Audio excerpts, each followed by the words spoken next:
सहे जनमर सम्पर्क तो साथी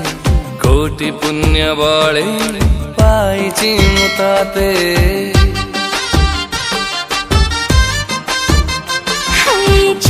सपनारे भेटुथिले ताते से स्वप्न आजी सत हेला सते साखियै हमनिया साखी दश दिग पाळ नुआएको जीवन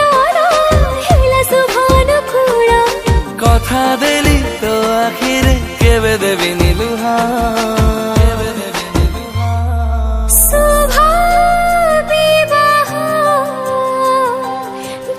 प्रेम पक्षींकर शुभ विवाह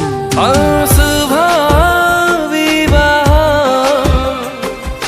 दुई प्रेम पक्षींकर शुभ विवाह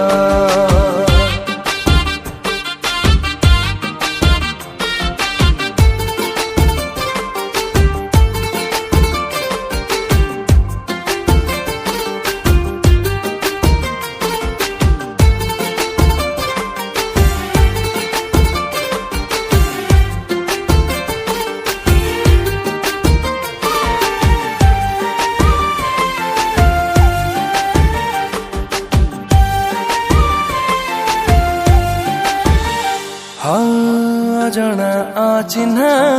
थिला दुई मन विधाता जोडिला